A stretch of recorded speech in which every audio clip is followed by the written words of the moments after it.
It's nice to be with you this morning, even though we have a pretty severe VIX spike. My thoughts on this VIX spike are that it's sort of an aftershock of what happened last week regarding the Fed.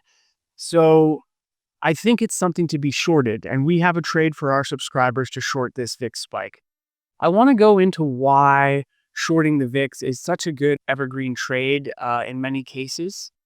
And I want to also point out that the economic fundamentals remain strong despite this volatility and despite last week's volatility. And to me, there are two qualitative type of VIX spikes.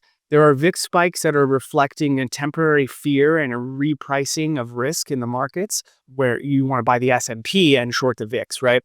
You can kind of tell the difference because in COVID, when the source of uncertainty and fear was not removed, the VIX stayed elevated.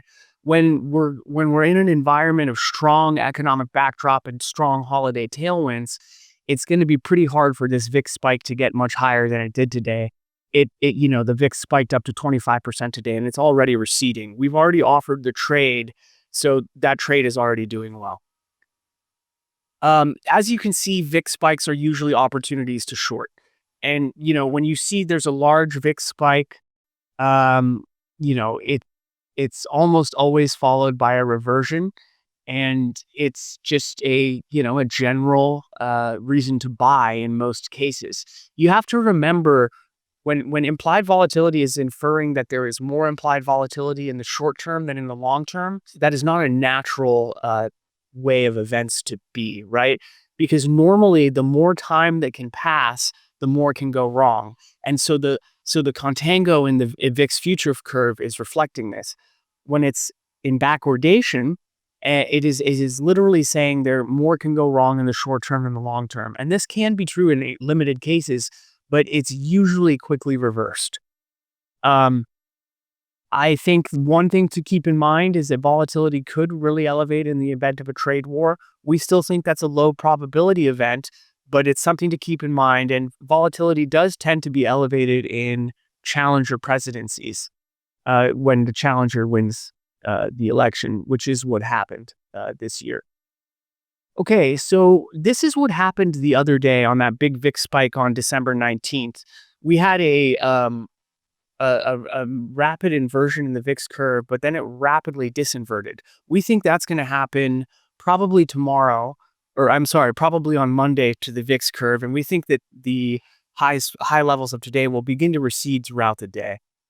That's probably the likeliest outcome. If it doesn't occur, we'll give you another update tomorrow. Santa Claus comes late in December. The other thing is that we started the Santa Claus rally off positively. And so now that we've started it off positively, we have a very, very, very good chance based on historical probabilities. And remember, historical data is never a sure thing, but we do have a very high chance of getting a good Santa Claus rally that's going to deliver into the end of the year. And that should also result in a suppressed VIX. We want to talk about how derivatives can be very risky, but the fact that they are risky is sort of what gives us the ability to get higher returns out of them, right? The gnashing of teeth, the quick price movement, the ability to lose your entire investment. These are all things you're compensated for when you're right. And that's why we can get higher returns. Derivatives have a bad reputation, but they're primarily used to reduce risk, which a lot of people don't understand. But we want to remind you that the castigation of derivatives is part of the reason there's so much alpha in them. Now, volatility clusters. We think that this recent spike is a clustering of volatility, and we think that it will be reversed shortly. We don't think it's going to continue to cluster. We think it's going to continue to go down, given the seasonal tailwinds and the economic strength. Now, given that we have had the first day of the Santa Claus rally so positive, this means that we have a very high chance of having positive S&P returns into the first 2 trading days of the year, which is when the Santa Claus rally ends. So just because we've had a rough December in some ways doesn't mean the Santa Claus rally isn't coming. This is the VIX seasonal pattern, and you can see it does sometimes spike into the end of December, We think because of the idiosyncrasies and the volatility we've already had in the month, that the volatility was front loaded in the month, and that we will actually see an atypical recession in volatility into the end of the year.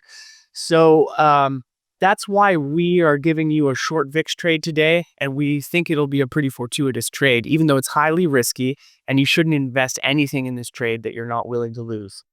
Well, thank you so much, punk rock traders. We appreciate everything, especially from our subscribers. And we will be seeing you guys next week. Have a great weekend and enjoy your family for the holidays. Thanks, guys. Bye.